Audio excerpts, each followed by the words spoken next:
whole perimeter was becoming far more unstable, where people were concerned that he might, instead of waiting as he did to set fire, where he might carry out the plan that he had rehearsed, which was to exit the facility with explosives strapped to him, take agents with him, and while the others committed suicide inside.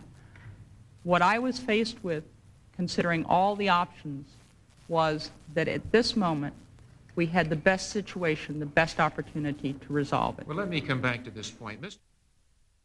So what is CS gas, also known as tear gas? Well, CS gas is a powerful nerve agent, the use of which is banned in warfare by the International Geneva Convention as a chemical weapon.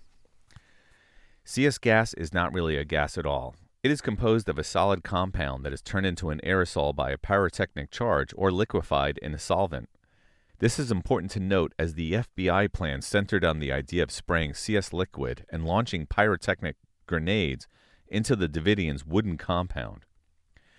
CS nerve agent is highly electrophilic, meaning that it attracts electrons, activating pain receptors.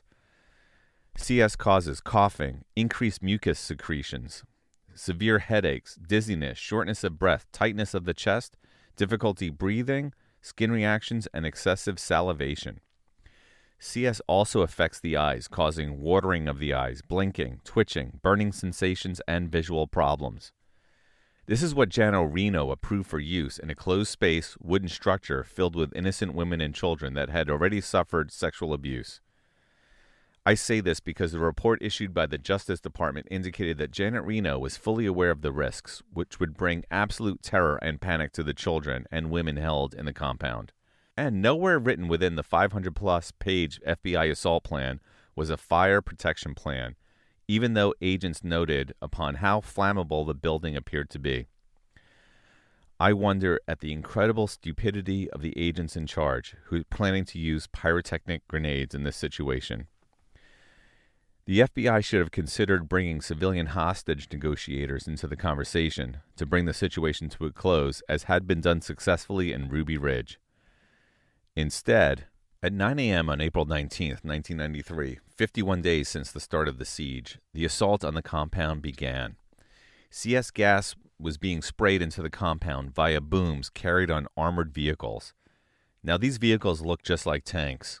The booms were used to first crash through the walls and then to spray in the chemical agent. The fact that these vehicles were unarmed was likely lost on the Branch Davidians who had been preparing for the apocalypse. And here it was. At 6:07 a.m., Richard Rogers ordered the HRT to fire over 400 pyrotechnic canisters into the complex with grenade launchers. Did Janet Reno read the part of the plan about grenade launchers? I think any reasonable person would stop the plan right there. As noted earlier, to call CS gas grenades canisters is a polite metaphor. These were pyrotechnic charges packed with dangerous nerve agents banned by the Geneva Convention. During this time, the Branch Davidians responded with gunfire. By 12:07, a fire began in the complex. Flames were fanned by light winds and spread quickly. By 12:12 p.m., the Waco Fire Department is called. However, they are not allowed on site until 12:41 due to live ammunition cooking off. 9 people escaped the flames, but the rest perished. By 12:55, the fire begins to burn out. Everyone inside is dead, including Koresh. The conclusions of a Justice Department review of the events dated April 19, 1993, indicate that the Branch Davidians started the fire that eventually consumed them. They also may have, in fact, shot people attempting to leave the fire. However, this account is disputed as the FBI used incendiary canisters that certainly could have ignited the fire. The report further concludes that the FBI acted with extraordinary restraint and great professionalism. Really? What would have been the outcome if the FBI had not acted with great restraint and professionalism? Probably the same, meaning that the pat on the back received from the Justice Department is a sham. Federal agencies should first and foremost protect the lives of the innocent, especially vulnerable children and abused women. If that goal is not achieved, then nothing else matters. Ultimately, 75 Davidians died during the FBI assault, 25 of which were children. Only 9 people had escaped.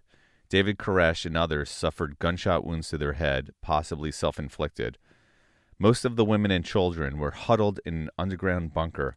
Some died of smoke inhalation, but other children were shot. At least one child was stabbed to death. This unspeakable horror was triggered by the FBI assault that morning. Janet Reno claimed accountability for the event, but was defiant and unrepentant in her testimony to congressional committees investigating the event. She stood by every decision that had been made and pointed her finger directly at David Koresh. Since David Koresh was clearly mentally unstable and believed in the literal meaning of the book of Revelation, and further believed that he actually played a role in the scenes as described by John, Ms. Reno ought to have reconsidered the terrible plan and adopted a different approach. Congress and Ms. Reno failed to understand the public's anger at the federal authorities that caused the disaster.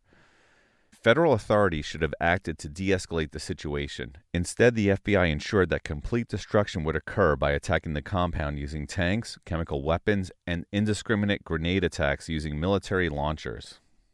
In conclusion, the Justice Department report dated April 19, 1993, issued less than 2 months after the siege began, concluded that the Branch Davidians started the fire that destroyed the compound, and possibly shot children and people that may have attempted to escape. Further, the report found that David Koresh suffered a gunshot wound to the head that was likely self-inflicted. The report concluded that the deaths of the Branch Davidians were not due to the gas attack plan or the negotiation strategy. The report clarified that the FBI did not shoot into the compound during the entire 51-day standoff. The main conclusion of the report was that David Koresh had orchestrated the events to bring about the apocalypse as prophesied in the book of Revelation. This statement was somehow intended to ameliorate the blame from the FBI, as though the organization played no role in the deaths of the Branch Davidians. However, the actions taken by the ATF and FBI were not illegal, but irresponsible and neglectful. The lives of innocent people were lost in the final assault on the compound, who were convicted of no crime. Law enforcement needs to be able to do their job, but the lives of innocent people must take precedence. The civil rights of the innocent were stripped away and their lives lost. Janet Reno knew or should have known that the plan she approved would put the lives of children in jeopardy. It was the wrong plan and the timing was premature. If not for the pressure of HRT leader Richard Rogers, there was no reason to assault the compound on April 19th. I'd like to thank my sources for this podcast: the Holy Bible, King James Version, the Justice Department, the 13th Report by the Committee on Government Reform and Oversight, and, of course, music by Zapsplat. Thank you and have a great day. Thank you for listening to The Paul Christopher Show. For feedback, you can tweet me at Christopher Show, Kristoffer, or visit my website, paulchristopher.com, Kristoffer. Thanks and have a great day.